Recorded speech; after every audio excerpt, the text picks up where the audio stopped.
जहां तक मैं उम्मीद करता हूं आपने मेरे पिछले वीडियो लेक्चर को देखा होगा, जो कि the Indian contract act part 2 में मैंने बनाया था और वेबसाइट पर अपलोड किया था, जिसमें मेरे द्वारा ये बताया गया था कि what is the authorised agent by the principal according to agency act. एजेंसी में प्रिंसिपल द्वारा एजेंट को ऑथोराइज कब किया जाता है और किस तरह के प्राधिकार उसे सौंपे जाते हैं, इस बात पर चर्चा मेरे द्वारा मेरे पिछले वीडियो लेक्चर में की गई थी, जिसमें मैंने 3 तरह के अथॉरिटी पावर बताए थे। और 4th में मैंने ये बताया था कि जब कोई एजेंट विदाउट अथॉरिटी कोई कार्य करता है तो उसके लिए इटसेल्फ वो स्वयं ही जिम्मेदार होगा, रिस्पॉन्सिबल वो स्वयं होगा, न कि प्रिंसिपल और एजेंसी। विद्यार्थियों, आज जो हम बात करने जा रहे हैं वो आज का मेरा सब्जेक्ट है सब एजेंट। कि सब एजेंट अपॉइंटेड कैसे होता है, किसके द्वारा होता है, क्या प्रिंसिपल द्वारा जिस तरह एजेंट अपॉइंट किया गया था ठीक उसी तरीके से सब एजेंट अपॉइंट किया जाता है, या सब एजेंट को अपॉइंटमेंट एजेंट करता है। विद्यार्थियों, आज हम अपने इस कंसेप्ट में यही पढ़ेंगे, who is the sub agent, define it's liability in agency. सब एजेंट कौन होता है, यानी उप अभिकर्ता किसे कहेंगे और उसकी क्या जिम्मेदारी होती है किसी एजेंसी में, यानी कि अभिकरण में। इसमें मैंने 4 पॉइंट यहाँ डिस्क्राइब कर रखे हैं, 1 by 1 करके उनको हम समझेंगे। Number first, definition of sub agent, उप अभिकर्ता की परिभाषा। व्हेन ए सब एजेंट अपॉइंटेड, उप अभिकर्ता की नियुक्ति कब होगी। हु इज लायबल फॉर सब एजेंट एक्ट, उप अभिकर्ता द्वारा किए हुए कार्यों के लिए जिम्मेदार कौन होगा। इसको हमने 2 भागों में बांटा है। Number first, when A appointed by authority, उप अभिकर्ता को अपॉइंट करने के लिए प्राधिकार कब दिया जाता है।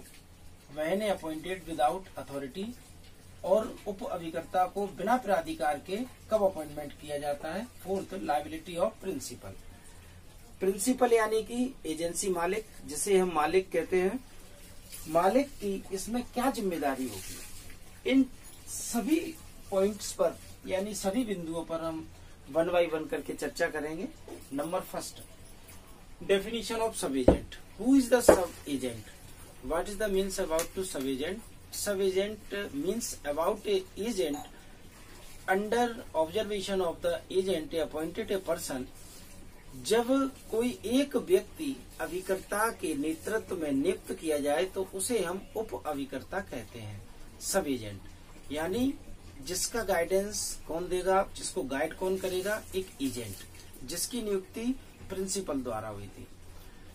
तो ध्यान रहे विद्यार्थियों, सब एजेंट की नियुक्ति एजेंट करेगा, ठीक उसे हम उप अभिकर्ता कहेंगे, जो कि एक अभिकर्ता के मार्गदर्शन में अपना कार्य सुचारू रूप से करता रहेगा। व्हेन ए सब एजेंट अपॉइंटेड, उप अभिकर्ता की नियुक्ति कब होगी, सब एजेंट को हम कब अपॉइंट करेंगे।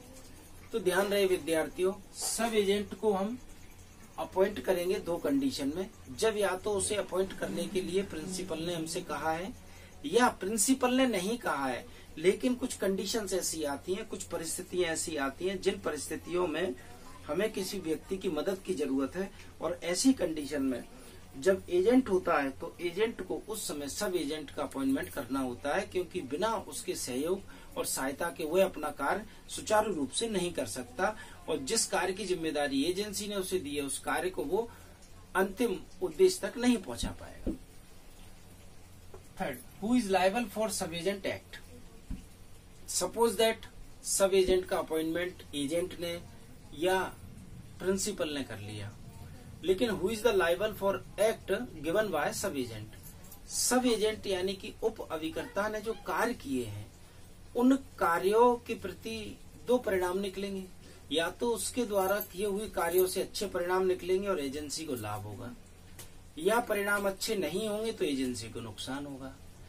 तो यहाँ 3rd पॉइंट में ये बात चल रही है कि who is the liable for purpose the act given by सब एजेंट।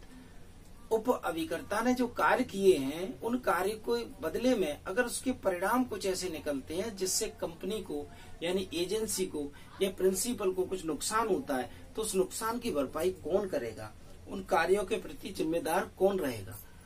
ध्यान रहे विद्यार्थियों, इस बात पर जोर यहाँ थर्ड पॉइंट में दिया गया है। तो ध्यान दीजिए, नीचे मैंने क्या लिख रखा है, when appointed by authority, when appointed without authority. सबसे पहले मैंने बताया था कि सब एजेंट को अपॉइंट करने का सीधा सीधा राइट एजेंट को है, एजेंट ही सब एजेंट को अपॉइंट करता है। अब यहाँ जो मैंने 2 पॉइंट दे रखे हैं, फर्स्ट में मैंने दे रखा है कि जब अभिकर्ता द्वारा अपनी सहायता के लिए किसी उप अभिकर्ता को नियुक्त किया जाता है और ऐसी नियुक्ति का प्राधिकार उस अभिकर्ता को उसके मालिक यानी प्रिंसिपल ने दे रखा है, तो वह नियुक्ति वैलिड होगी, लीगल होगी। और ऐसी नियुक्ति होने के बावजूद उप अभिकर्ता के किसी कार्य को किए जाने के बाद कुछ नुकसान होता है, तो उस नुकसान के प्रति अभिकर्ता जिम्मेदार न होकर स्वयं प्रिंसिपल या एजेंसी जिम्मेदार होगी, क्योंकि एजेंसी या स्वयं प्रिंसिपल ने ऐसा प्राधिकार दिया था उस अभिकर्ता को जिसने किसी उप अभिकर्ता को अपॉइंट किया है। तो ध्यान रहे विद्यार्थियों, जब अभिकर्ता द्वारा मालिक के प्राधिकार दिए जाने के बाद उप अभिकर्ता की नियुक्ति की जाती है, तो उसके द्वारा किए हुए समस्त अच्छे और बुरे कार्यों के लिए स्वयं प्रिंसिपल या उसकी एजेंसी जिम्मेदार होगी, न कि अभिकर्ता जिम्मेदार होगा। Second point, when appointed without authority. ध्यान रहे, जब किसी अभिकर्ता ने बिना प्राधिकार के किसी उप अभिकर्ता की नियुक्ति की है और ऐसी नियुक्ति होने के बाद उसके जो कार्य किए जाते हैं उन कार्यों से हानि या लाभ जो भी उत्पन्न होगा, उन दोनों ही बातों के लिए स्वयं अभिकर्ता जिम्मेदार होगा, न कि एजेंसी और न ही प्रिंसिपल, क्योंकि उस उप अभिकर्ता की नियुक्ति अभिकर्ता ने की है, न कि एजेंसी ने और न ही उसके प्रिंसिपल ने। Fourth, liability of principal. Liability of principal का प्रश्न कब उठता है, ध्यान रखें विद्यार्थी। ऊपर मैंने 3 पॉइंट बताए, उन तीनों में बार बार 2 ही बातें निकलकर सामने आई हैं कि सब एजेंट का अपॉइंटमेंट हो सकता है एक, लेकिन अपॉइंटमेंट होगा किसके द्वारा, या तो एजेंट के द्वारा या प्रिंसिपल द्वारा।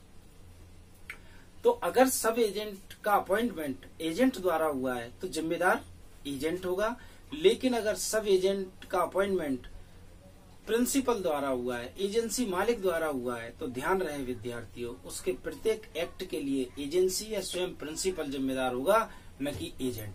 विद्यार्थियों, आज का मेरा वीडियो लेक्चर यहीं समाप्त होता है। आगे भी मेरे द्वारा वीडियो लेक्चर प्रिपेयर किए जाते रहेंगे और अपलोड किए जाते रहेंगे। उम्मीद करता हूं कि आपका भावी भविष्य उज्जवल होगा। धन्यवाद।